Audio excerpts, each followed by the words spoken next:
Our story kicks off with our main character and on his birthday, sitting in front of a picture of his deceased mother. He's celebrating with her, telling her about how he got accepted into something called the local sect organization and that he's about to become a wizard real soon. But then, right as the clock strikes midnight, weird stuff starts happening. Someone or something starts talking to Anne. He can hear this voice but can't see who's speaking. He's getting major creepy vibes, thinking it's some kind of spirit, so he quickly grabs this protective charm that's supposed to ward off ghosts. But plot twist, the charm does absolutely nothing. The spirit keeps talking to him. Then suddenly, Anne's eyes change color and he can see all the spirits around him.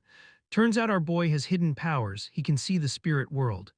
The ghost that was talking to him starts praising his abilities and getting all excited about his potential. The spirit starts laughing and tells him not to be scared anymore. Then bam, this elderly spirit appears right in front of him, saying he's been waiting for this moment for ages. The old ghost grabs Anne and they both just vanish. Turns out the spirit took him to this in-between place, like the boundary between the spirit world and our regular human world. The old ghost tells and he wants to make him a wizard in the spirit realm. Using his powers, the spirit casts this spell on him to connect him to the spirit world. The spell gives him this little companion thing that only he can see called Ding Dong. It's like this small orb that basically becomes his magical AI assistant. The spirit also gives him a letter of recommendation so he can study at this place called the Spirit World Magic Academy, and accepts everything without hesitation, which honestly surprises even the old ghost. And explains he doesn't have anyone in this world anyway, so he's actually pumped to go somewhere new. When it asks why he was chosen, the old spirit just says, "You'll find out everything later." The spirit warns him to be careful with the letter, not to lose it, and to keep walking until he reaches the gate that'll take him to the academy. He mentions it won't be as easy as he thinks and hopes and finds a good magic partner. Then the spirit's like, "My job here is done," and pieces out. After the spirit leaves and just stands there in shock, staring at this massive gate in complete awe, Ding Dong pops up and introduces herself as the guide for magic beginners. While he's talking with Ding Dong, trying to figure out what's going on, this weird portal-like thing appears in front of them that looks like it's about to explode, and asks Ding Dong what it is, and she explains that some wizard is in trouble and heading toward the boundary between worlds. When it asks how he can help, Ding Dong raises his hand toward the portal and starts absorbing all the energy before it can explode. Suddenly, a girl comes flying out of the portal and crashes right into Anne. She quickly helps him up, apologizes, and thanks him for saving her. When it comes to, he sees this girl in front of him. Ding Dong tells him he needs to change his clothes, so he does. The girl introduces herself as Shu and tells her his name and that he's from the mortal world. Shu's surprised by this, so and shows her his recommendation letter. She's like, "Oh, that's why I couldn't see your magic level," and doesn't get what she means, but Shu tells him he'll understand soon enough. She invites him to come with her and they walk through the gate together to head to the academy. When they arrive at the Magic Academy, and is absolutely blown away by what he sees. Shu starts giving him the tour, explaining that the academy is basically a huge floating continent in the sky. As An and Shu are walking around, they hear a massive crowd chanting Class 1, so they go check it out. They push through the crowd and see this guy named Jai touching a crystal embedded in some rocks. The crystal determines that he's level 9 of Class 1 and everyone goes wild cheering for him. And standing there completely lost, so Shu explains everything from the beginning. She tells him that about 10,000 students enter the academy each year, divided into 100 classes. Each class has different levels, with Class 1 being the highest and level 0 being the lowest. That's why everyone was going crazy for Jai being level 9 in Class 1 is absolutely insane. She also explains that the crystal is like the power center for the academy and the entire spirit world, and it's what determines students' levels. Next up is a student named Ching, who walks up to the academy instructors and hands them a recommendation letter. Everyone's shocked because these types of letters are only given to geniuses with super high levels, and it's rare to even have one student per year with this kind of letter. Then it's Shu's turn. Turns out she's already famous at the academy, tons of people recognize her and want to see which class she'll be placed in. Shu puts her hand on the crystal and gets Class 1 level 9. Everyone cheers for her too. Finally, it's Anne's turn. Shu encourages him to go find out his level. Anne walks over feeling super nervous because he's scared he might not have any level at all, he's never used magic before. He tries to calm himself down, walks up to one of the instructors and shows his recommendation letter. Everyone's shocked again because this year is special. There are 2 recommendation letters instead of just one, which almost never happens. When the instructor opens the letter, she's even more shocked because she recognizes it's from Master Lu. Everyone starts paying way more attention to Anne when they find out his letter is from Lu. Turns out Master Lu was this incredibly famous person in the spirit world with an amazing level that no one has ever surpassed to this day. Another instructor comes over and starts looking at Anne in this weird way, smiling kind of suspiciously. He says he thinks Anne will have an incredible level and will bring many miracles to the academy soon. Everyone gets hyped about Anne and starts chanting his name. Anne walks over and puts his hand on the crystal. The result, Class 1, Level 0, the instructor named Min, who is just talking about Anne's miracles, announces to everyone that Class 1 has never recorded a level as terrible as Anne's in 1,000 years. The whole crowd turns on him. Everyone who was just cheering and hyping him up starts calling him a fraud, saying it's impossible for someone at his level to be in Class 1. Anne just wants the ground to open up and swallow him from pure embarrassment. Ching, the other guy with a recommendation letter, goes up to Instructor Min and demands that Anne's result be withdrawn because he's a disgrace to them. Min tells him he can't withdraw Anne's result. Ching gets pissed and challenges Anne to a duel in front of everyone. Ding Dong appears to Anne and tells him to run away fast before Ching makes him disappear completely. Anne panics and doesn't know what to do, but Shu grabs him, flies away, and tells him she'll protect and help him just like he helped her. She takes him to a safe place where he can sleep. Anne can't believe what just happened and asks Ding Dong what he can do to change this situation. Ding Dong tells him he might be able to raise his level a bit, which makes Anne excited. He asks her how. She tells him that to reach level 1, he needs to do 10 push-ups. Anne's amazed by how easy it sounds, does them quickly, and feels stronger than before now that he's reached level 1. He keeps going until he reaches level 3, getting stronger each time. But when he sees what he needs to do to reach level 4, he finds out he needs to do exactly 10 billion push-ups. Anne's completely shocked by this number and realizes he'll never reach level 4. So he goes out for a walk because he's feeling frustrated. But suddenly, someone wearing a black mask and trying to stay hidden attacks Anne. But Anne stays alert and they start fighting each other. The skills Anne gained when he reached level 3 really show. He's become super fast and strong and he can actually defend himself. Anne tries to rip the mask off his attacker's face and actually succeeds. Turns out the guy attacking him is someone named Leo who was at the academy with him that morning. Leo was one of the people who couldn't stand Anne, and he's so pissed off at Anne that he starts preparing a spell. Ding Dong pops up and tells Anne to run because this spell is way too powerful for him to handle, and there's only one way to stop it. Anne quickly asks what the way is, and Ding Dong tells him he needs to reverse all the energy coming from the spell back at Leo. Anne asks how to do that, and Ding Dong just coldly replies, "You'll figure it out later," which totally pisses Anne off. Leo's about to cast the spell when suddenly Shu shows up, stops him, and saves Anne. She fights Leo until she wins, but then they notice another person approaching and threatening Anne. When they look at him, it's also Leo. Both Anne and Shu are completely shocked because now there are two versions of Leo, the one they just fought and this new one threatening them. They can't understand how there are two copies of him. The Leo they were fighting tries to hit Shu, but Anne jumps in front of her and takes the hit instead. He manages to reflect the attack back at Leo, who runs away. Anne collapses because the hit was really powerful. Shu rushes to help him and check if he's okay. The other Leo who came to threaten Anne starts approaching to attack him too, but Shu yells at him and he gets scared and runs away. Once Anne recovers, he and Shu sit down and talk. Shu tells him she's confident he's going to become something great in the future and that he definitely came to this academy for a reason. She promises to keep protecting him until he reaches a level where he can defend himself. The next day, Anne and Shu go to the academy together, and Anne notices the whole academy is talking about him. He's basically become enemy number one for everyone. But he walks in with confidence, knowing it won't be too difficult for him. However, as soon as he enters his first class, he finds out his teacher is literally a tree, and he doesn't understand anything at all. Then this incredibly beautiful and famous girl named Sue enters. She has a super high level and everyone admires her, including Anne. After her, Ching walks in and gives Anne this challenging look. When the lesson starts, Anne gets ready to focus, but the tree just introduces itself to the students, says a couple words, and goes silent. Anne's completely lost and doesn't understand anything. He tells himself he'll definitely understand the next class. But when the second class comes, it's the same problem. The teacher is shaped like a sword. The class after that, the teacher is shaped like fire. Each time he just stares at them without understanding anything until he gets frustrated and starts losing hope that he'll learn anything. But finally, hope returns when Professor Yu enters and he sees she's going to teach the class in normal human form. He feels like he can finally understand and learn something. Yu enters and tells the students she's going to teach them about human life, and she makes Anne the representative of humanity at the academy since he comes from the mortal world.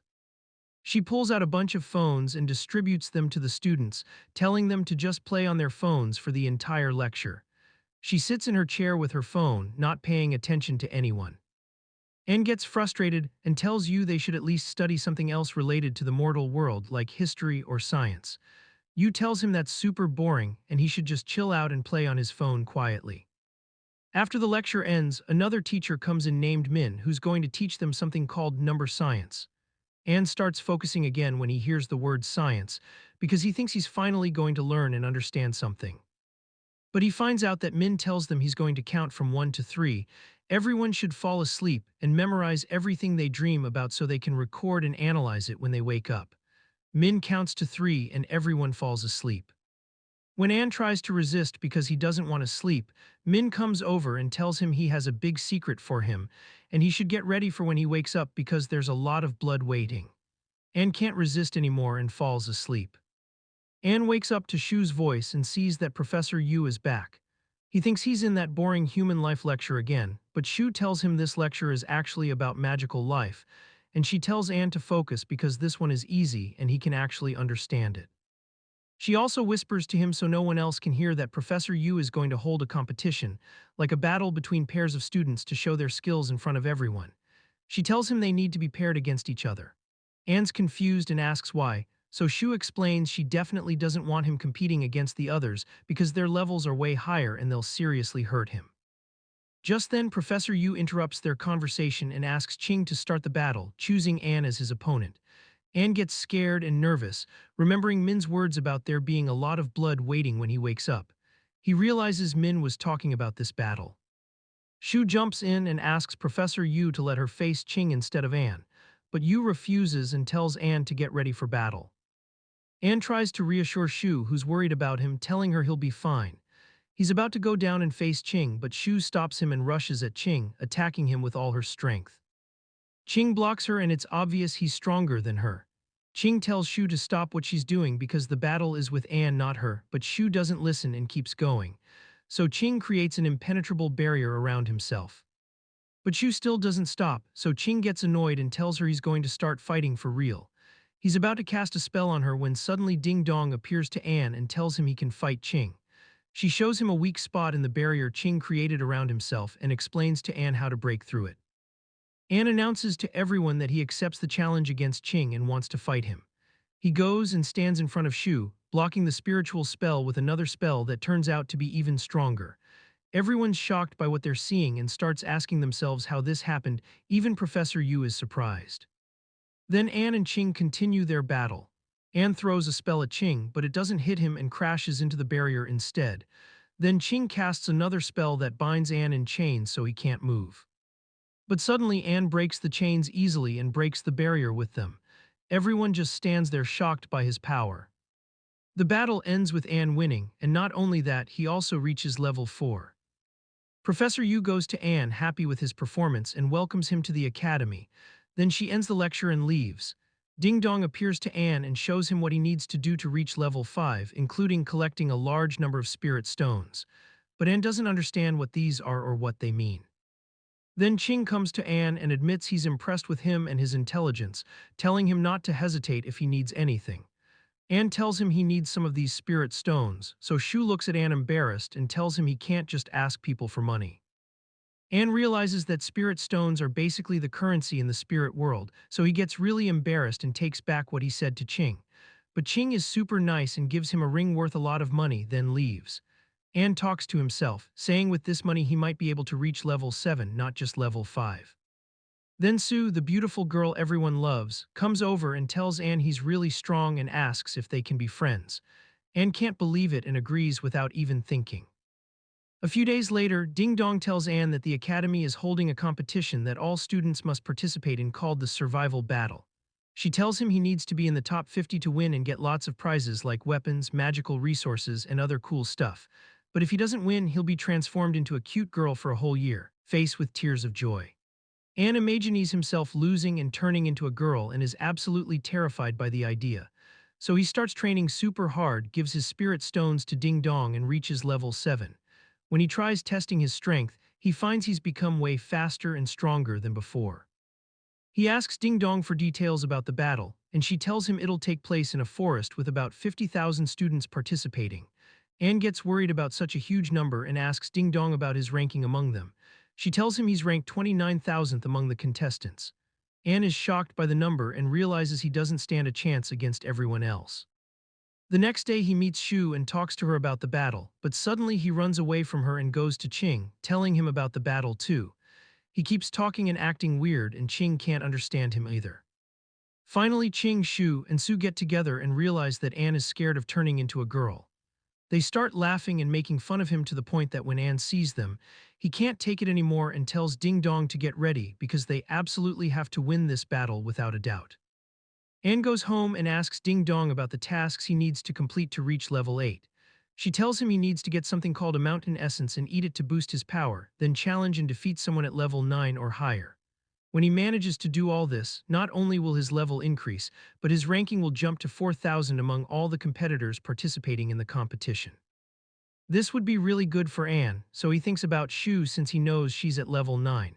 He tells himself he could just ask her to lose to him on purpose so he can boost his power. So Anne goes to the academy the next day with Shu and double checks if she's really at level 9. Shu tells him she reached level 10 a long time ago. Anne hesitantly tells Shu he wants to ask her for a favor, but he gets all tongue-tied. Shu calms him down and starts praising him and his strength, saying she's confident he'll do well in the competition. After hearing all these nice words from her, Anne gets too embarrassed to tell her he wants to fight and beat her up to raise his level. So he quickly and awkwardly says something else and asks her to get him a mountain essence because he needs it. Shu is super sweet and tells him he'll have it as soon as possible. Anne sits with Qing after the academy and tells him what happened with Shu. He's upset and tells him he doesn't know how he's going to get it and that he's super embarrassed. He sits there not knowing what to do and asks Qing if he can just fight and beat him instead, but obviously, as Anne expected, Qing refuses and tells him to forget about it. The next day Anne goes to the academy as usual and sits with Shu, trying to think of a way to tell her he wants to beat her up until she loses. Just as he's getting ready and about to tell her, Shu interrupts him and tells him she searched everywhere for the mountain essence until she found it in a specific place, and she'll go get it for him quickly so she won't be late. She then tells him to continue what he was going to say, but Anne gets even more embarrassed and doesn't know what to say. So he asks her to get him all the data on his competitors in the competition. Shu tells him in her usual sweet way that she'll ask about all of them and get him all their information as fast as possible. After he finishes with Shu, he goes back home and sits with Qing again, crying until Qing gets fed up with him. Qing advises him to go to Shu the next day, but this time he has to tell her what he really wants. He teaches him some moves to quickly beat Shu and get this whole thing over with. The next day comes and Anne goes to Shu, takes her to a quiet, somewhat romantic place, and gets down on his knees. He nervously tells her he wants to beat her up. Shu thinks he's too nervous to say he likes her, so he's saying random stuff instead. She tries to calm him down and tells him excitedly that she agrees to what he asked her. Anne gets super happy and can't believe she agreed to let him beat her up just like that. So Anne gets ready and suddenly casts a spell he learned from Qing, ties her up and is about to attack her. But he sees she's about to cry and tells him she never imagined he'd actually hit her for real. Anne quickly stops before hitting her and is about to apologize, but she throws a bag with stuff in it at his face and runs away crying. Anne also goes crying to Qing about what happened. Qing tells him he needs to go to Shu the next day and apologize. She's nice anyway and will forgive him. At night, Anne looks at what was in the bag and finds the mountain essence and information about the competitors. He eats the mountain essence and reads what she wrote about the competitors. He finds that she wrote everything about every single competitor. He feels massive guilt for making her upset when she was the person closest to him. He decides he won't wait until the next day and will go apologize to Shu right now. But his luck is terrible, and the mountain essence he ate gives him such a bad stomachache that Ding Dong tells him he needs to spend 12 straight days in the bathroom to feel better. Meanwhile, Shu is in her room staying awake because she's sure Anne will come apologize to her at any time. The next day comes and she's still awake in her place, but Anne still hasn't come to apologize, so she gets even more upset. But of course Anne is still in the bathroom since yesterday and doesn't even go to the academy, so Ching gets worried and goes to Anne's house to check on him. When he arrives, he knocks on the door. Anne answers and tells him he can't open the door because he's sick and tells him what happened since he ate the mountain essence. Ching laughs at him and casts a spell to help him. The spell actually works and the number of days Anne is supposed to spend in the bathroom decreases. He gets super happy and tells Ching to keep going until all these days are completely over. The competition day arrives the next day and Anne still has exactly 8 hours left, but he's forced to endure it and go to the competition with his stomach still hurting. At the academy, everyone's gathered and Anne is standing to the side because he's sick. Shu sees him and is confused about how he still hasn't come to apologize to her. When everyone's finally gathered and the numbers are complete, a guy named Yuha comes and introduces everyone to the competition and the judges. He tells the students that each of them has a yellow barrier protecting them, and as soon as that barrier breaks, they've lost. Whoever breaks the most competitor barriers will be ranked in the top 50 and win. After finishing his explanation, he announces the start of the competition and transports all the contestants to the forest where they'll compete. Each player lands in a random location and everyone starts attacking each other, but Anne lands right in front of Leo. Leo wants to attack him, but Anne can't stand himself anymore, and as soon as he yells at Leo, Leo gets scared and leaves. Anne then looks for a place to hide until those 8 hours pass. As for Leo, he encounters Jai and gets really scared, begging him to leave him alone. Jai tells him he'll actually do that, but with one condition. Leo asks what it is, and Jai tells him there's a group of weak students hiding somewhere so no one can find them. He needs Leo to find their location and tell Jai, and only then will he let him live. Since Leo is scared of him, he obviously agrees without saying a word. Meanwhile, Anne is sitting hidden somewhere with only 5 minutes left until he feels better. But then someone finds Anne's location and is about to attack him when 4 other friends come and tell him that they'll be the ones to finish off Anne because each of them can't stand him. Some think Anne is a fraud, others are jealous of him because they're into Shu. Anne asks them for 5 minutes and then he'll fight all of them, but they refuse. So he tricks them with words, telling them he'll only fight one of them and it has to be the strongest one. The 4 start fighting each other to see who gets to beat up Anne, and while they're fighting, the 5 minutes pass, Anne feels better and he takes them all out. At that point, Anne's score in the game increases. Later, we find Leo searching for Anne, and when he finds him, he asks him to come with him somewhere. When Anne goes with him, he finds that Leo brought him to the place with the weak students that Jai was asking about. Leo makes a very strange request. He asks Anne to beat them up gently. Anne is really confused, so Leo explains that they're scared of the other competitors because they won't show mercy when they find them. That's why they're asking him to quickly eliminate them from the competition and beat them up gently so they lose without getting hurt. Anne can't believe it and sees them as easy targets. He beats them up gently as they requested, makes them all lose, and eliminates them from the competition. Anne's ranking increases dramatically to 7,000. After he finishes, he sits to rest a bit and see where his ranking has reached, but Ding Dong warns him and tells him there's a very strong competitor approaching. At the same moment, the competitor cuts down the tree Anne was sitting under in 1 second. He's about to attack Anne when another competitor named Huan arrives. She turns out to be way stronger than him and destroys him. Anne stares at her in amazement and remembers reading about her and her power in the notes Shu wrote for him. Anne gets really scared. But when he gets closer to Anne, he finds this absolutely gorgeous girl who looks super sweet. The moment she sees Anne, she immediately recognizes him and is totally fascinated that he's human because she's absolutely obsessed with the mortal world. She asks Anne to play a game with her and Anne agrees, mostly because he's scared of her, not gonna lie. Huan gets super excited and starts thinking about what they should play together. Then she comes up with this twisted idea, a question game where she'll ask Anne 20 questions in just 10 minutes. But here's the catch. If time runs out and she hasn't finished all 20 questions, Anne loses his head, literally. So they sit down somewhere and Huan starts asking away. But plot twist against all expectations, the whole thing turns into this fun, lighthearted session. They're both actually having a great time playing together. Huan keeps asking Anne questions about the academy like who's prettier, Sue or Shu, and Anne's like, nope, not answering that. Huan gets annoyed and threatens him with the time limit, so Anne finally says Sue. But then Huan gets upset and tells him he should have picked Shu since she's his closest friend. Anne explains that he and Shu are actually in a fight right now, they haven't talked in forever. He tells her what happened and Huan just starts laughing at him. Then Huan asks him the final question and it gets pretty deep. Would you rather stay a regular human but be happy, or live forever as a wizard and never die but be completely alone? That's when Anne starts thinking about his birthday, imagining his mom, remembering the first time he met Shu, Qing, and Su, his friends. He tells Huan that he wants to be someone who can elevate humanity's status and make all the wizards like him happy.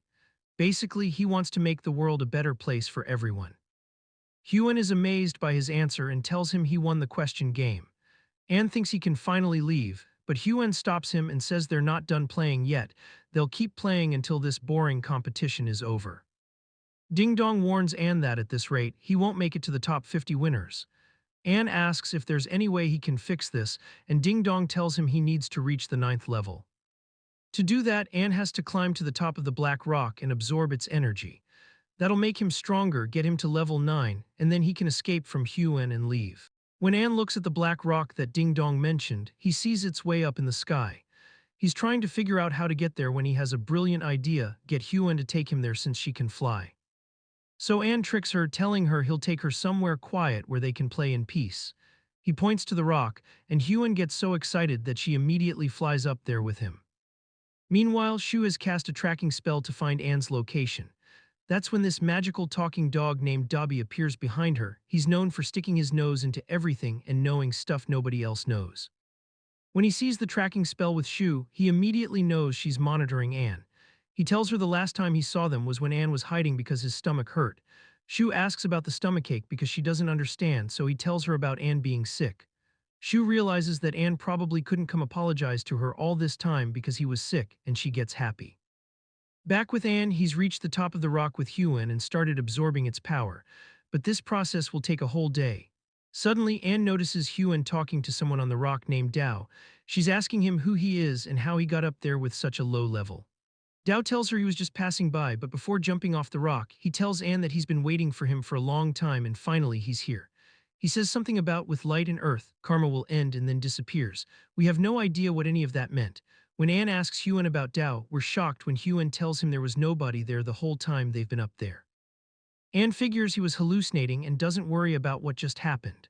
Then we cut to Professor Yu and Professor Min watching from above. We see Yu telling Min that she finds Dao really strange because he's a student with a recommendation letter at the 8th level, but all he does with his life is run away. Min laughs and tells her he can't believe she actually believed Dao's lies. Yu asks about Dao in confusion, and Min tells her he doesn't run away, he just avoids karma. She asks about Dao's level, and Min tells her he's not focused on anything else besides Anne because there are about 7 students like him in the academy with recommendation letters, and all their fates are connected to Anne in some weird way. Yu tells him what's really weird about this whole thing is that when the Academy's president disappeared 100 years ago, the last person he appointed was Min. And ever since then, Yu has been trying to investigate Min but can't find any information about him. We go back to the competition and find Jai arguing with Shu, telling her to stop protecting Anne. He's also trying to make her angry by telling her that he was the one who attacked Anne the first time, not Leo. He just used a spell to change his appearance. He threatens her that if she keeps protecting Anne too much, he'll finish off both of them. Shu feels that Jai is really powerful, so she has no choice but to run away and leave him.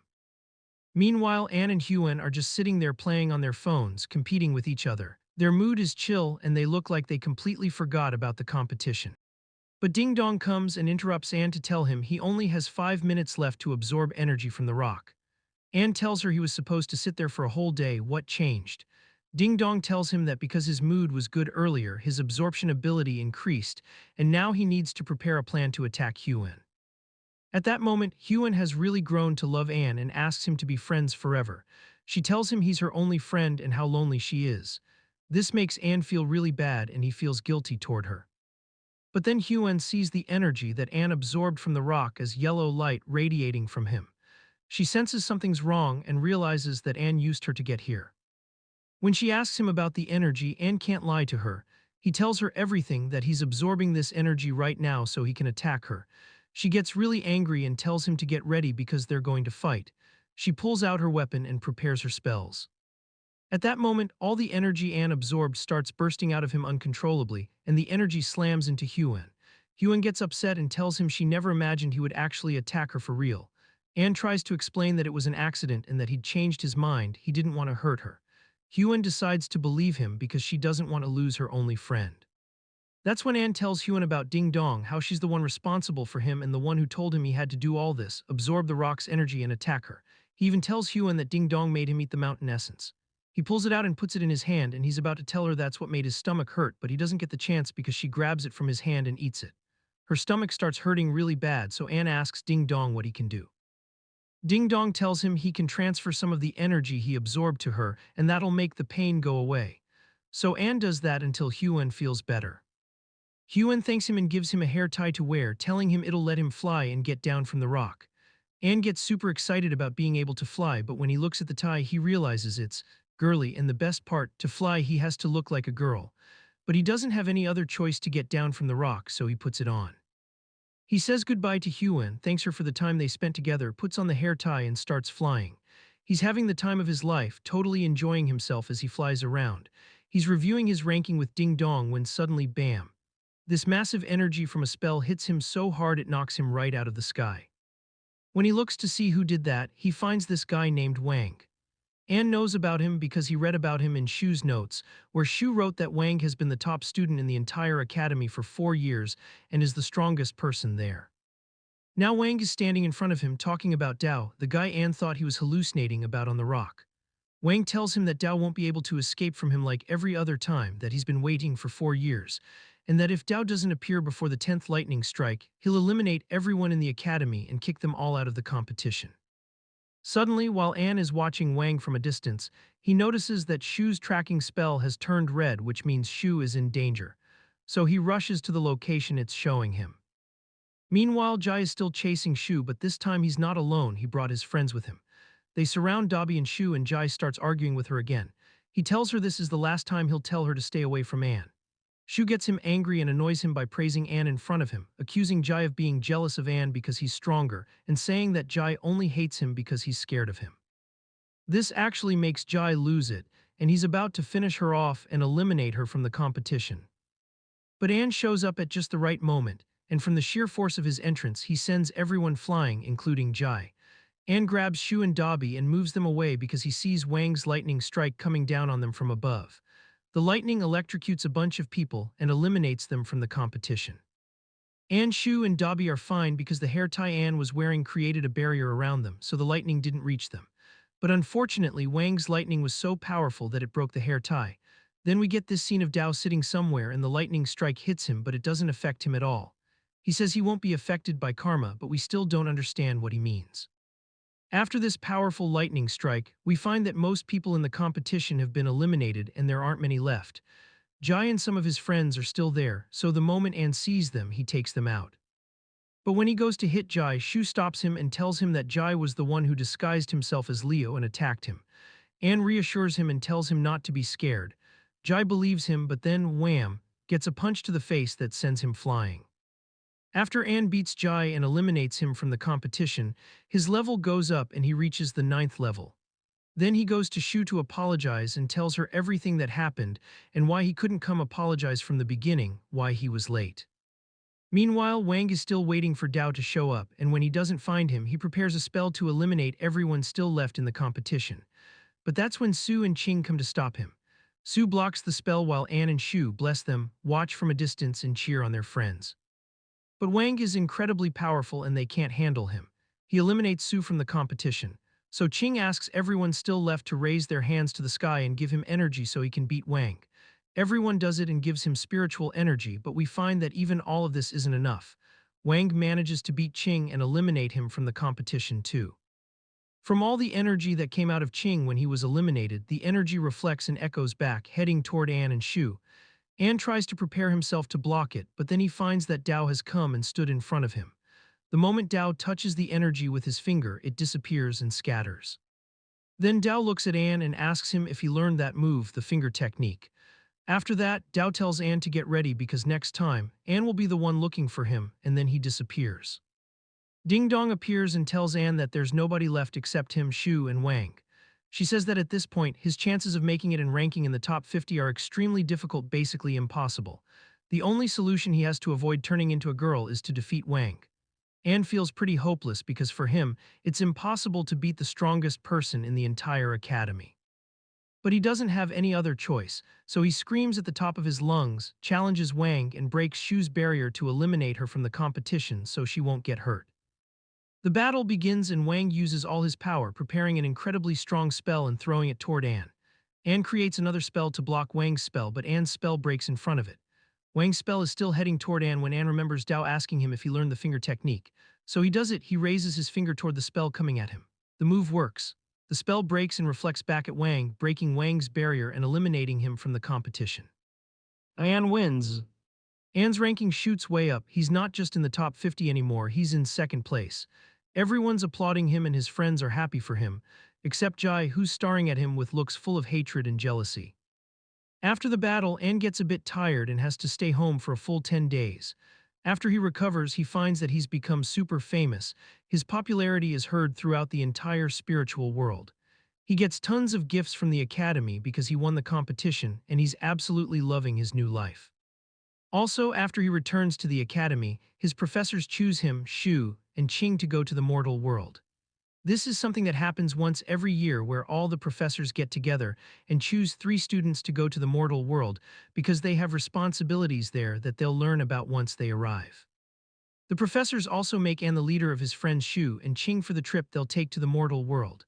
Anne gets super excited and wants to make his classmates happy with him, so he comes out to make an announcement. He tells them he's made a surprise for the entire academy. He'll buy them whatever they want from the mortal world. They just have to give him money in the spiritual world and he'll buy stuff in the mortal world. He tells them to come back the next day and register with Sue for exactly what they want. Everyone starts chanting Anne's name. Huan also comes and tells everyone that she and Anne are going to start a gaming club and everyone's allowed to join them. They can't believe it, including Wang, who stands up and applauds Anne. Meanwhile, Jai is standing there staring at him in shock. He looks like he's the only one who doesn't like Anne, and he tries to turn his academy classmates against Anne, but it's useless, nobody's even listening to him. The next day, basically everyone in the academy goes to Anne to register what they want. There are so many people that Shu, Qing, and Su sit down to help him, passing out papers to everyone so they can write down what they want. Meanwhile, Jai is sitting there just staring at Anne and what he's achieved, super jealous of him. Huan goes to Anne and shows him how many people want to join their club. She keeps joking and laughing with him. Qing sees them and finds it weird that Huan is being so nice. That's not really her nature, you know. When he mentions this to Shu, he finds that she's not paying attention to him. She's focused on Anne and Huan, spacing out and getting jealous too. So Qing pretends not to notice her jealousy and walks away like he didn't say anything. After that, we find Professor Min going to Anne. Anne gets really startled when he sees him, but Min reassures Anne and tells him he just came to ask for some normal stuff from the mortal world. Anne relaxes and calms down. Then Min continues talking and tells him there's also some news he wants to share. Anne freaks out and doesn't let him finish because he doesn't need anyone ruining his day. He starts running away from him, and Min laughs really hard at how he looks running away. Shu comes and asks Min about what he wanted to tell Anne because she's curious. But Min hesitates and doesn't want to tell her because he wants Anne to hear this himself. But Shu keeps insisting until Min tells her that Anne's trip to the human world will be really dangerous for him, full of difficulties he can't handle, and he might die there. Shu gets really scared by what he says. Then it's time for Anne, Qing, and Shu's trip to the mortal world. They go to the gate that's supposed to transport them, and before they enter, they say goodbye to Su, Dobby, and Huan. Everyone encourages Anne on his trip. Qing starts casting a spell to open the gate, and as soon as it opens, something long like hands suddenly comes out, grabs Anne, and pulls him toward the gate. That's when Shu remembers Min's words and gets really scared. She runs after Anne, grabs the hand that's pulling him, and gets dragged with him. Dobby, Su, and Huan run toward them to help, but Qing stops them and tells them that he's the one going with them. He enters the gate quickly before it closes. Inside the gate, Anne is unconscious and Shu is trying to wake him up. That's when the hand grabs her too and both of them pass out. Then they arrive in the mortal world, but we find them in the sky with no hand around them anymore, and they're falling from above with nobody conscious. Anne tries to do something but doesn't know what to do until he decides to grab Shu and cast any strong spell to slow down their fall to the ground. Then they fall and crash into the ground, but they don't die because of Anne's spell, they just get minor injuries. Qing comes to them afterward to check on them and help them. He heals all of Anne's injuries while Anne jokes and laughs about what happened, and Shu keeps giving him a hard time. While they're sitting there laughing and joking, this girl from the mortal world comes standing on a plane. Her name is Tian, and she tells Anne, Qing, and Shu that she's an investigator and the 3 of them need to come with her. Shu feels uncomfortable about this girl and doesn't like her, but she's forced to go with her. The 3 of them get on the plane, which also has human guards on it, and Qing is amazed by the sight and keeps taking pictures of everything around him. Then Anne talks to Tian and introduces himself as the leader, asking her what brought them here when they didn't do anything wrong, they were just coming on a peaceful trip. Tian laughs at him and mocks him because he's only at the ninth level and is the weakest one among them. Shu gets angry at her and raises her sword at her. Tian also gets angry at Shu's move and feels insulted, so she raises her weapon too. They keep talking angrily to each other until they're about to get into a fight. Anne tries to calm them down, but it's no use, so Qing intervenes and casts a calming spell on them. Then Tian tells them to get ready because they'll be getting off the plane soon. She starts talking to them while the plane arrives, and from her conversation we understand that in the human world or the mortal world, there's also a magic world just like the spiritual world, but a bit weaker. So there are still wizards and strange things, and for many years there have been problems between the mortal world and the spiritual world.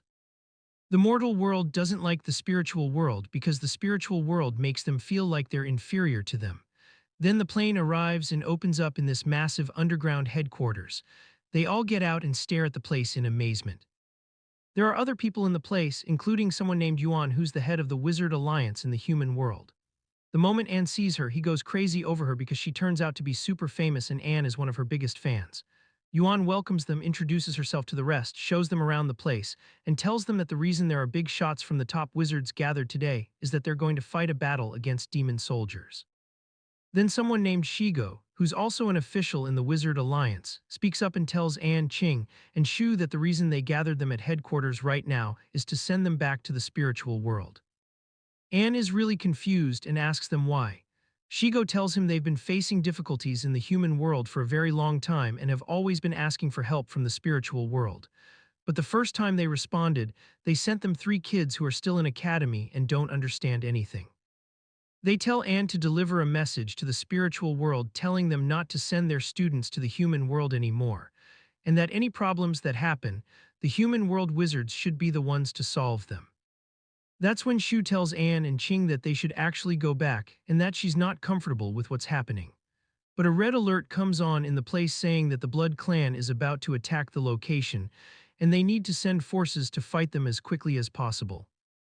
Yuan is shocked because this means there's a very powerful clan called the Blood Clan that is allied with demon soldiers, and this is very dangerous because they're 2 of the biggest evil forces in the human world. Qing and Anne ask those present to let them help, and Anne tells them he has nothing to do with what's happening between the spiritual world and the mortal world, but he wants to help them for the sake of his city, because the clan was going to attack the city he lived in before he went to the spiritual world. Shigo gets really angry and yells at them, saying you're going back to the spiritual world right now to tell them that the mortal world will never need them. In his anger, he throws a spell at them to push them toward the gate to go back, but Qing blocks the spell. Qing tells Shigo they'll fight together and see who's stronger among them, and if Qing wins, they'll let them defend the city with them. Shigo agrees and really looks down on Qing because obviously Shigo is much stronger than them since he's older. But Ding Dong appears to Anne and gives him advice that he should take Qing's place and stand against Shigo because he's the leader. Anne listens to her and says he's the one who'll fight Shigo. When they get ready to challenge each other, Tian comes from behind Anne and yells at him, telling him there's no way she'll let him hit her dad.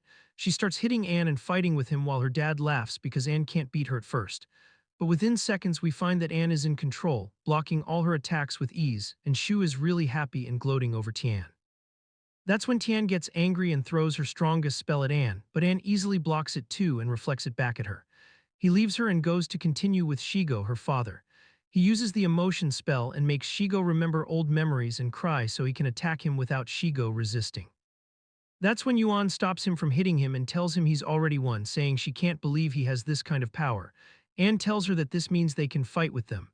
Yuan tells him there's still one more test, and if he passes it, she'll agree to let them participate in the war. The test is for him to withstand as long as possible the spiritual attack she'll perform on him. Anne agrees. Yuan creates a spiritual barrier around him, but while she's doing it, Tian is really angry at Anne because he beat her. She runs to attack him but crashes into the barrier and passes out. Anne grabs her and breaks the barrier with his strength, saving Tian. At this moment, Yuan and Shigo are amazed by him and all his strange power. Tian wakes up and thanks him for saving her. Yuan comes to Anne and apologizes, telling him she lost to him and that she's the one who has the honor of him helping them. That's when the red alert comes back on, warning them about the Blood Clan. Shigo comes and grabs Anne and Tian, telling them, you two are going to the clan's location to bring us information about what's happening there. Then he puts them through the gate and they go to a place called Ghost Village. Anne and Tian stand together for a bit to see what they're going to do. Tian tells Anne they need to know the enemy's strengths and weaknesses and their numbers too, so they can relay it to headquarters. While they're planning what to do, Anne notices fog coming toward them from a distance. Tian gets scared and tells him that fog is poisonous and can also suck out their souls and kill them. That's when Ding Dong appears and tells Anne that she has an ability he can use to see in the fog and neutralize its poison too. That's when Tian opens this device she has with her and determines there are only two enemies in the fog at a very high level. She sends all this information to headquarters so they know and decide what to do. After she finishes, she tells Anne come on quickly so they can hide before the fog reaches them. Back at headquarters, Shu and Qing ask them to send them to fight alongside them. Tian prepares to retreat until they send someone to fight with them, but Anne tells her to wait a bit. He uses Ding Dong's technique and prevents the fog from advancing further. He goes inside it, and when he uses the eye technique she told him about, he finds that there are 4 people in the fog, not 2. So he quickly comes out of the fog, grabs Tian, and they run to hide. He tells her to quickly tell headquarters that the number in the fog is 4, not 2, 3 from the Blood Clan and 1 from the Demon Soldiers. Tian asks Anne why they haven't attacked us yet, and Anne laughs and tells her he threw an emotion spell on them and they're crying right now. He did this to stall them until headquarters sends someone to help them.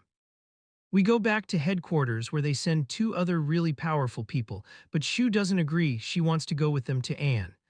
But Shigo stops her and has one of the people there cast a spell on her to calm her down. Shu tries to block it and tells Qing she's sure Anne is in danger and needs their help right now. Qing believes her and casts a spell to block Shigo and the others. He tells them that if the 2 of them fail, he'll offer his head on the battlefield. He grabs Shu and enters the gate.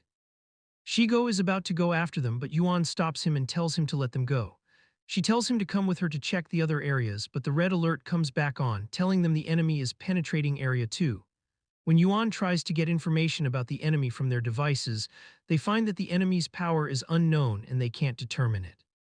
She tries to get pictures of them, and she and everyone present are shocked when they see them.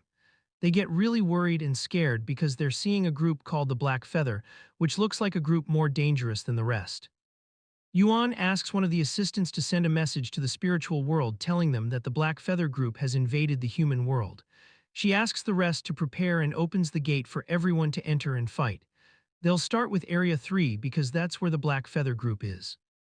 The first person steps forward to enter the gate, but as soon as he puts half his body in, he starts convulsing and can't continue. They pull him back and find he's emitting black smoke, he's dead. Shigo throws a spell at the gate, but it reflects back and the gate starts changing from yellow to black. Things start coming out of the gate and there's black smoke everywhere. Everyone present can't handle it and passes out from the smoke. A girl from the Black Feather group comes out of the gate, looks at them all while they're unconscious and says to herself that their number is good, but they're still missing someone specific she has in mind, but we don't know who yet. In Ghost Village, Anne and Tian are planning what to do since nobody has come to them yet. Anne tells Tian they'll attack the enemy now before the spell's effect wears off. They're about to go attack when they find Shu and Qing arriving at just the right time. So they sit down to plan again from scratch, and Anne tells them the enemies turned out to be 4, not 2. While they're talking, Tian's device lights up red, which isn't good news. The device shows her they've lost communication between them and the other areas, and shortly after it tells her they've also lost communication between them and headquarters. Tian and everyone present are shocked, and they understand that something must have happened to those at headquarters. They don't know what to do and they all look at Anne because he's the leader, but Anne also doesn't know what to do. Tian tells them they should leave and go back to their world because this isn't their place and this isn't their war to begin with. They should go back before something happens to them. But Anne tells her no, that they should at least try in this area and liberate it, then see about the other areas. Everyone agrees with him then, and Tian is affected by his words and thanks him for standing with them. But Anne shushes her because he senses something wrong. He tells them the sound of the enemy crying has disappeared and they're too quiet now. When he lifts his head to see them, he finds one of them grabbing him by the neck and flying up with him. Then she drops him from above. Qing goes to help him since Anne can't fly, but the rest attack him and stop him. Qing keeps trying to escape from them to help Anne but can't. Shu and Tian run to him to try to catch him before he falls, and Shu jumps to grab him, but one of the demon followers makes lightning electrocute him until he falls to the ground. Tian gets really scared for Anne when she sees him fallen, so she runs at whoever did this to him and tries to finish him off but can't. Qing intervenes and tries to stab his sword into his heart while Shu runs to reach Anne and blocks all the attacks coming at her. But one of the Blood Clan members catches up to her and lifts Anne up again. She finds he's still alive, so she decides to suck his blood until he dies. But Anne is still somewhat conscious and casts a spell to escape from her hands. He actually manages to do it, so Shu takes advantage of the opportunity and finishes off the girl who was about to kill Anne. Tian finishes off another one of them, and Qing manages to stab his sword into the demon follower's heart. Before they can rest a bit from the battle, they find the Black Feather gate opening behind Anne. One of them kidnaps him and takes him inside the gate, and the rest can't save him in time. We learn that Anne was the one they were waiting for and wanted to kidnap from the beginning. Then we find Anne and everyone who is at headquarters are all in a place belonging to the Black Feather group. We see Shigo and Yuan hanging there, and Anne they've put him inside this giant sphere. Inside the sphere, Ding Dong has been trying to wake Anne up for an hour until she finally succeeds and Anne wakes up. He tries to understand where he is and what exactly happened. Ding Dong tells him what happened and he asks her what he should do to get out of what he's in. Ding Dong tells him to use the ring on his hand. That's when Anne remembers from a few days ago before he went to the human world when he was with Huan and she was the one who gave him the ring. But Anne still doesn't know what it's for. Ding Dong tells him to raise the hand with the ring and scream. When he does this, he finds Huan's hand grabbing his hand, and it looks like something epic is about to happen. When we go back to Shu, Qing, and the rest in Ghost Village, we see Shu jumping after Anne to try to catch up to him and enter the gate with him, but she can't and the gate closes. One of the Blood Clan members comes from behind her and tries to finish off Shu and suck her blood, but Qing catches up and hits this girl, getting her away from Shu. Shu is still in shock from what happened, but she quickly snaps out of her shock when she sees another gate in front of her that's about to close completely. She throws a fire sword at the gate so it doesn't close all the way. We find there's an explosion inside the Black Feather group's place, and everyone sees Huan carrying Anne and entering through the gate. She finishes off all the Blood Clan members who were around Shu, then brings Shu, Qing, and Tian into the Black Feather group's place and closes the gate. Everyone cheers for her and is really happy with her and her power, thanking her for saving them, especially Anne. But this doesn't last long because the Black Feather leader shows up and drops a bombshell. She tells them this whole thing is far from over. In fact, it's just getting started. And here's where things get spicy. She locks eyes with Huan and Huan stares right back at her. You can literally see the recognition in their faces. Everyone else is like, wait, do you two know each other? Then comes the plot twist that nobody saw coming, the place they're standing in right now. Yeah, that's the world of the dead. Cue everyone absolutely losing their minds. Everyone starts calling the leader completely insane because what she's doing could literally start a war between the world of the living, that's their world, and the world of the dead. And here's the kicker, she's gonna lose anyway and get absolutely nothing out of it. But the leader, she couldn't care less. Without even blinking, she creates this portal, sticks her hand through it, connects it straight to Huan, and starts casting some deadly spell to finish her off. But An jumps in like a total hero and saves Huan just in time. Huan immediately grabs her sword and goes full savage mode. She straight up cuts off the leader's wing. Then she runs over to Qing and the others and she's like, guys, this leader isn't even that strong. The 5 of us can totally take her down. But the leader just walks up with this ice-cold confidence and says, the real battle hasn't even started yet. And then she does something absolutely insane. She pulls out the power of 10 magic leaders that she kidnapped from headquarters and combines all of it into one single sword. She looks at it and drops another bombshell. The greatest king in the history of all worlds ordered me to eliminate you. And this sword, it's one of 3 weapons I've prepared just to take you down. That's when Ding Dong appears to An and basically goes, dude, that sword is dangerous. It can break through any magic laws and it could even destroy me. Of course, nobody understands what's happening. The leader then brings out weapon number 2, a blood power nail. She hurls it at An, uses it to drag him toward her, then stabs the sword right into his hand.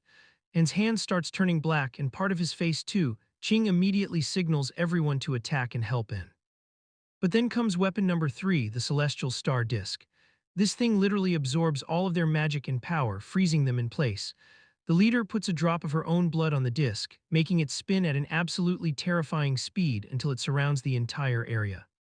The leader collapses to the ground and delivers the most chilling news yet. By dawn, this disc will have absorbed all the energy from both the spirit world and human world. And once it's done, it'll reverse all that energy and destroy every world that exists. Huan and Su are like, why are you doing this? What did An even do to deserve this? The leader reveals the truth. My king is furious because An exists somewhere he doesn't belong. He wants to return into his original place, and he's punishing all worlds because what and did went against his orders.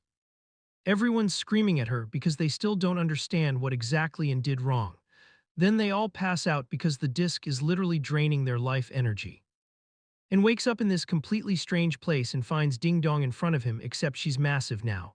When he asks where he is, Ding Dong tells him he's inside his own subconscious mind. We watch as Ding Dong starts turning black because of the sword, but just before she's completely consumed, a fairy emerges from her. Anne's like, "Who are you exactly?" And the fairy reveals she's Tina, his companion who he considered his very soul. She's been hiding inside Ding Dong this whole time just to stay by his side. Then Tina explains everything from the very beginning.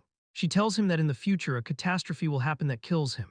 Because Tina loves him so much, she used all her power to travel back in time and prevent this disaster from happening again. She even changed his destiny. She's the one who got him to go to the academy, and that old man who first brought into the spirit world, that's Tina's grandfather. That's why the king is angry, because this goes against the laws of the universe. With tears in her eyes, she tells him that everything happening now is her fault. She only wanted to protect him and stay by his side, nothing more. She gives him the last piece of her power so he can fix what's happening, and tells him she can't exist anymore, she has to die. And wakes up and keeps calling for Tina until she appears and tells him they'll fix everything together, but after that, she'll have to leave him to continue his journey alone. And gets really emotional and doesn't want her to go. She tells him let's say goodbye later and enters back into him, telling him to use her power to reverse the effects of the sword and nail. He actually manages to reverse them and control them. He uses the nail to break the barrier the disc created around the area, then raises the sword high and uses all his power combined with Tina's to destroy the disc. All the absorbed energy gets released back to everyone. Hyun-soo and Ching wake up and Tina emerges from him to say goodbye. She tells him she has to die now so the king will be satisfied and that he needs to go to the spirit kingdom and visit her there. She says it's a mission and he needs to listen to her just like he always did when she was Ding Dong. They say their final goodbye and she dies. We jump forward quite a bit, and the story takes us to a completely different setting. There's this island where a girl named Titania has been living all by herself. But here's the catch, someone exiled her there 999 years ago, and she needs to complete a full 1,000 years before she can leave. Talk about the ultimate timeout. The only way out, she has to master this specific magic called enlightened magic. So she's been grinding for centuries, drawing these magical boards, and through her artwork she learns the magic. While she's drawing, she literally imagines a different version of herself standing right in front of her. The whole point is to master this magic so she can escape the island and force her way into the Celestial Royal Alliance, basically become a queen herself. Why? Because that was her mom's dying wish. 1 year later on Dragon Island, and all hell breaks loose. Every 1,000 years, multiple kingdoms duke it out on this island, and whoever wins gets to rule Dragon Island for the next 1,000 years. It's like the ultimate battle royale that repeats every millennium. This year, the Bat King is absolutely crushing it against King Zishan from the Celestial Alliance. The Bat King walks up to Zishan all cocky and goes, "I'm taking back my land that you stole 1,000 years ago." He keeps taunting Zishan, but Zishan is way too mature for this petty drama. He doesn't even bother responding because, honestly, he's way stronger and more powerful than this guy. This pisses off the Bat King massively. He's like, "You think you're so tough because you rule over humans, but I'm stronger than humans because I attacked them and won." Plot twist incoming. Zishan had no idea that the Bat King was the mastermind behind getting the Blood Clan, Black Feathers, and Devil followers to team up and attack the human world to eliminate Anne. Zishan is absolutely shook when he realizes this, and right at that moment, he gets a message confirming everything the Bat King just said. Zishan loses it and attacks the Bat King. They're about to have this epic showdown when another message interrupts them. This one's from Titania, and she basically slides into their DMs like, "Hey, I'm joining this war on Zishan's side, but only if you make me a queen in the Celestial Alliance and let me control Dragon Island for the full 1,000 years. Zishan agrees, but there's one condition: she has to master enlightened magic perfectly before time runs out. Titania's like, "Deal." She rushes back to complete the final step of mastering enlightened magic. She draws her last magical board and tries to absorb its energy, but oh no, everything goes completely wrong. The magic backfires on her, she loses everything, passes out, and totally fails. The Bat King is literally laughing at her failure, but Zishan, he's ice cold. He challenges the Bat King to meet him in 3 days on Beryl Star Island, and whoever wins gets Dragon Island plus other islands too, basically the winner of the 1,000-year war. He tells him to gather his army and all his allied forces for this epic battle, then just walks away with total confidence like he's already won. But wait, there's more scheming happening. The Bat King goes to another island where he meets with another king who's taken the form of a scepter. The Bat King tells him everything that went down, and we find out this was all planned. They deliberately wanted to challenge Zishan and set the battle location at Beryl Star to lure him outside his territory where they can actually defeat him. And here's the real tea, there's some legendary treasure hidden on Dragon Island, and that's why everyone's fighting over it so hard. The Scepter King praises the Bat King for being so clever and makes one final personal request: eliminate anyone who comes to the island from the Magic Academy in the near future. And you know what that means? Our boy Anne is getting ready to pay Dragon Island a little visit. Because apparently Anne has a magnetic attraction to Trouble, and Trouble has a magnetic attraction to Anne. We cut back to Anne at his house in the spirit world, and he wakes up to this message from Huen telling him to meet her before he heads to Dragon Island. But here's the thing, the message keeps repeating over and over again until Anne is literally getting a headache and getting super annoyed. He asks his new system, the one he made after Ding Dong was gone, to turn off the sound, but the system doesn't understand him at all. This makes Anne remember Tina and how she used to understand him perfectly and always helped him without him even asking. He really misses her but tries to get used to his new life with this clueless new system. Then he gets another message, this time from the Academy, telling everyone going to the island to gather at the Academy in 1 hour. Anne starts getting ready and is stressing about what to bring with him. He's got the sword, the nail, the disc, and a bunch of other stuff, but he's not allowed to take much with him. So he just randomly grabs some items and hopes for the best. He goes to meet Huen since she asked him to see her before traveling. When he sees her, they hang out and compete with each other for a bit. Then she gives him a ring and tells him that if he needs anything while he's on the island, he can summon her through the ring and she'll come to him immediately. So sweet. But before he leaves, she gives him a girl's dress to boost his power. Anne is absolutely mortified and goes, "There is no way I'm wearing anything that makes me look like a girl." Huen just laughs and reminds him about the necklace and ring he's already wearing. Anne gets super embarrassed and tries to change the subject, but she tells him if he doesn't want to wear it, he could give it to Sue instead. So Anne goes to give the dress to Sue, but she refuses and tells him it's a gift from Huen specifically for HIM, and he needs to keep it. Since Anne can't take too many things on the trip, he doesn't know what to do with this dress. He definitely can't throw it away. In desperation, he goes to Ching and offers him the dress. Ching looks him up and down and literally kicks HIM out. Anne goes back to Sue and this time presents the dress as a gift from HIM, not Huen, and tells her to consider it a thank you for standing by him all this time. Sue accepts it, and the second she puts it on, she gets wings and can fly, plus her power level increases. When Anne realizes what the dress actually does, he shamelessly asks if he can borrow it for just 5 minutes to boost his own power level and then give it right back. Sue pretends she didn't hear him because she doesn't want to get annoyed and regret the day she ever met him. Then Anne gets another message from the Academy saying he has literally 1 minute before the trip leaves without him. Sue grabs Anne and they fly until they see the spaceship that will take them to Dragon Island. But Professor Yu, who's supervising this trip, refuses to wait for Anne and Sue. She makes the spaceship take off even though she totally could have waited for them. Talk about cold-hearted. Sue pushes her speed to the max trying to catch up to the ship, flying higher and higher, but it's getting really hard because this spaceship is fast. Here's the tea though, we get a flashback where Yu is talking to Professor Min about the island, and Min warned her that Anne would be in serious danger if he went to Dragon Island. So Yu is deliberately trying to leave Anne behind. She tells everyone to sit down because in 10 seconds the ship will enter space, and those 10 seconds are literally the only time left for Anne and Sue to make it on board. If they don't make it in those 10 seconds, that's it, game over, no Dragon Island for them. In just their luck, Sue gets exhausted and can't fly any faster, she literally stops midair. But Wang shows up at the perfect moment like a total hero and helps them out with a spell that speeds up Sue and gets them to the ship faster. Plus Ching, Sue, and everyone on the ship are doing everything they can to help them get on board.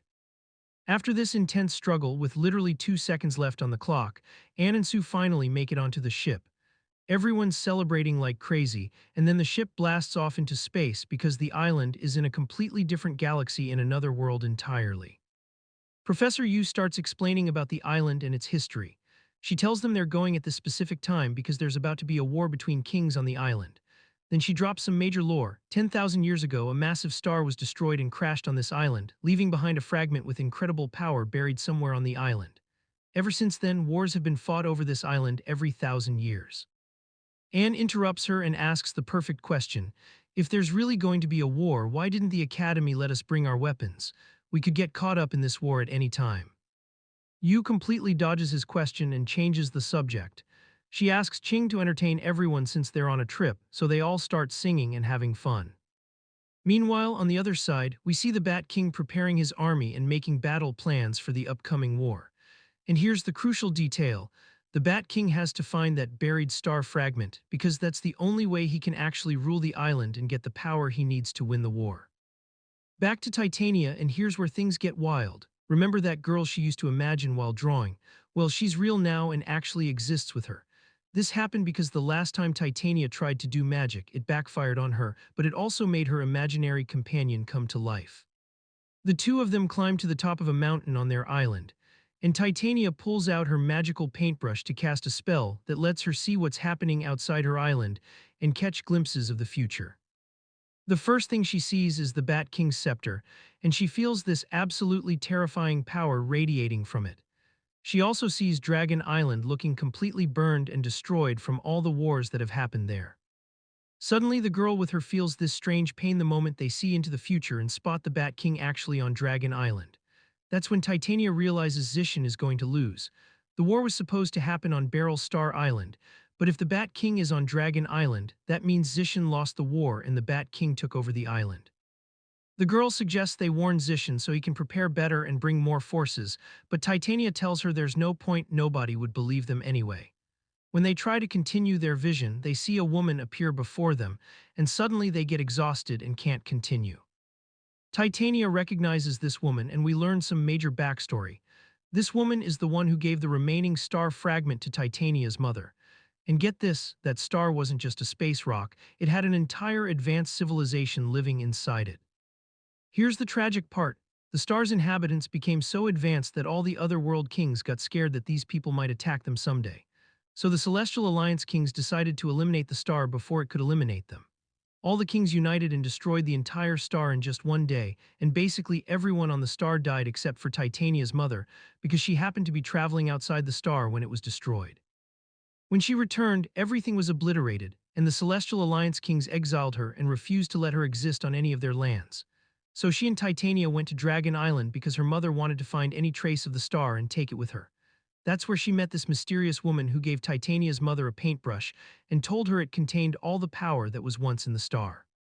Titania's mother gave it to her daughter to keep with her, and that's the same brush Titania has now.